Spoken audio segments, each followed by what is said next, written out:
हमारे ensure BPSC channel पर आप सभी का स्वागत है। कभी सोचा है कि किसी स्पीशीज को विलुप्त होने की कगार से वापस लाने के लिए क्या कुछ करना पड़ता है? या फिर दुनिया के सबसे शानदार शिकारियों को बचाने के लिए एक ग्लोबल अलायंस को लीड करना कैसा होता है? आज हम भारत के वाइल्ड लाइफ कंजर्वेशन के दिल में उतरने वाले हैं और समझेंगे कि भारत ये सब कैसे कर रहा है। तो आज की हमारी इस सफारी का रूट मैप क्या है? सबसे पहले हम प्रोजेक्ट चीता की कहानी सुनेंगे, फिर हम बाघों की दुनिया में चलेंगे और उनके संरक्षण के नए नियमों को समझेंगे। इसके बाद हम देखेंगे कि कैसे Bharat international big cat alliance के जरिए दुनिया को राह दिखा रहा है। और आखिर में हम भारत की उन छोटी बिल्लियों से मिलेंगे जिनके बारे में ज्यादा बात नहीं होती। और हाँ, अंत में एक क्विक रिवीजन गाइड भी है। तो चलिए शुरू करते हैं। हमारी सफारी का पहला पड़ाव है एक बहुत ही एम्बिशियस प्रोजेक्ट चीता। 2022 में लॉन्च हुआ यह मिशन सिर्फ एक प्रोजेक्ट नहीं, बल्कि एक वादा है, एक ऐसी प्रजाति को वापस लाने का जिसे भारत ने 1950 के दशक में हमेशा के लिए खो दिया था। ये एक ऐतिहासिक वापसी है। देखिए, इस प्रोजेक्ट के 3 बड़े लक्ष्य हैं और ये तीनों आपस में जुड़े हुए हैं। पहला, चीतों की एक स्थायी आबादी बसाना। दूसरा, चीता एक फ्लैगशिप स्पीशीज है, मतलब जब हम उसे बचाते हैं तो हम उसके पूरे घास के मैदान यानी सवाना इकोसिस्टम को बचाते हैं। और तीसरा, जब इको टूरिज्म बढ़ेगा तो आसपास के लोगों को भी इसका सीधा फायदा मिलेगा। मतलब ये कंजर्वेशन का एक 360 डिग्री मॉडल है। तो आज की स्थिति क्या है? आज कूनो नेशनल पार्क 30 चीतों का घर है। अब ये नंबर शायद छोटा लगे, पर किसी प्रजाति को फिर से बसाने के लिए ये एक बहुत बहुत मजबूत शुरुआत है। इस आंकड़े को जरूर याद रखिएगा। अच्छा, अब आपके लिए एक सवाल। जरा सोचिए और बताइए कि कूनो के बाद चीतों का अगला घर कहाँ बनने जा रहा है? ये करंट अफेयर्स का एक इंपॉर्टेंट पॉइंट है। और सही जवाब है मध्य प्रदेश का Gandhi Sagar wild life sanctuary. Kuno के बाद यही वो जगह है जिसे चीतों के नए घर के तौर पर तैयार किया जा रहा है। चीता की वापसी तो एक नई कहानी है, पर अब चलते हैं भारत की सबसे बड़ी कंजर्वेशन सक्सेस स्टोरी की तरफ, यानी बाघ। बाघों को बचाने के लिए हमारी सरकार ने हाल ही में कुछ बहुत ही सख्त और नए निर्देश जारी किए हैं। चलिए देखते हैं कि वो क्या हैं। तो सरकार ने राज्यों को ये 4 कदम उठाने को कहा है। पहला, टाइगर रिजर्व के आसपास के इको सेंसिटिव जोन्स को नोटिफाई करें। दूसरा, टाइगर कंजर्वेशन प्लान्स को समय समय पर रिवाइज करें। तीसरा, 6 महीने के अंदर कोर और बफर एरिया को साफ साफ बताएं।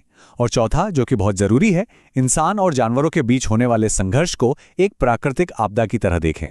अब ये समझना बहुत जरूरी है कि कोर और बफर एरिया में क्या फर्क है। देखिए, कोर एरिया बाघों का वीआईपी जोन है। यहाँ किसी भी तरह की इंसानी गतिविधि मना है, ये उनका घर है। वहीं बफर एरिया एक तरह का शॉक अब्जॉर्बर है, जहां इको टूरिज्म और कुछ सीमित गतिविधियां हो सकती हैं, ताकि कोर एरिया हमेशा सुरक्षित रहे। तो अभी तक हम भारत के अंदर की बात कर रहे थे। अब चलिए ग्लोबल स्टेज पर चलते हैं, जहां भारत ने इंटरनेशनल बिग कैट अलायंस यानी IBCA की शुरुआत करके एक लीडरशिप रोल निभाया है।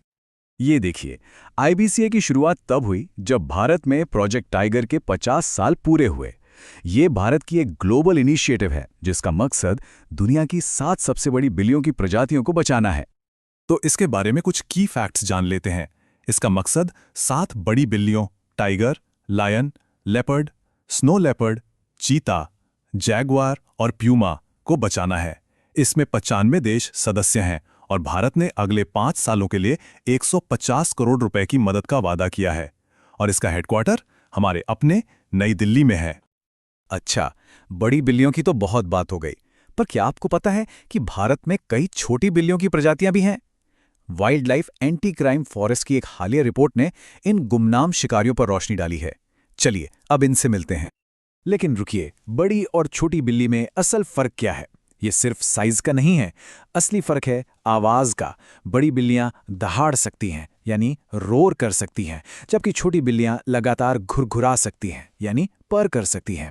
और ये सब होता है उनके गले की एक हड्डी, हायोइड बोन की वजह से। है ना दिलचस्प? तो चलिए मिलते हैं कुछ छोटी बिल्लियों से। ये है एशियाई गोल्डन कैट। इसका स्टेटस नियर थ्रेटेंड है। ये ज्यादातर अकेले रहना पसंद करती है और भारत के पूर्वी हिमालयी जंगलों में पाई जाती है। अगली है काराकल, जिसे इसके कानों पर लगे काले बालों की वजह से स्याह गोश भी कहते हैं। ये बहुत ही दुर्लभ है और भारत में सिर्फ राजस्थान, गुजरात और मध्य प्रदेश के सूखे इलाकों में ही मिलती है। और ये है फिशिंग कैट। ये पानी में मछली का शिकार करने में माहिर है। इसके पिछले पंजों में जाली होती है जो इसे तैरने में मदद करती है। इसका वल्नरेबल स्टेटस हमें याद दिलाता है कि इसके वेटलैंड हैबिटेट्स को बचाना कितना जरूरी है। और हमारी लिस्ट में आखिरी है यूरेशियन लिंक्स। ये खूबसूरत बिल्ली भारत में सिर्फ एक ही जगह मिलती है, लद्दाख के ऊंचे चट्टानी पहाड़ों पर। ये यहाँ के सबसे अनोखे शिकारियों में से एक है। चलिए अब फटाफट से सब कुछ रिवाइज कर लेते हैं। ये वो की पॉइंट्स हैं जो खास तौर पर आपके एग्जाम्स के लिए बहुत जरूरी हैं। तो मिशन रिवीजन शुरू करते हैं। प्रोजेक्ट चीता, कूनो में वापसी हुई, अगला घर Gandhi Sagar. Tiger reserve, core, buffer और ESZs नोटिफाई होना जरूरी है। IBCA, भारत की पहल 7 बड़ी बिल्लियों के लिए, हेडक्वार्टर नई दिल्ली में। छोटी बिल्लियां, दहाड़ना और घुरघुराना ही असली फर्क है। और हाँ, भारत में सबसे ज्यादा पाई जाने वाली छोटी बिल्ली है जंगल कैट, और दुनिया की सबसे छोटी है रस्टी स्पॉटेड कैट।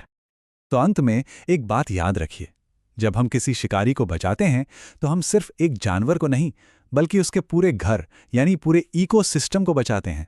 भारत का ये तरीका संरक्षण के इस काम में दुनिया के लिए क्या मिसाल पेश करता है, इस पर जरूर सोचिएगा। अगर आप ऐसे ही और डीप डाइव्स चाहते हैं तो हमारे इस मिशन में शामिल हों। चैनल को लाइक, शेयर और सब्सक्राइब जरूर करें। हमारे साथ जुड़ने के लिए आप सभी का बहुत बहुत शुक्रिया।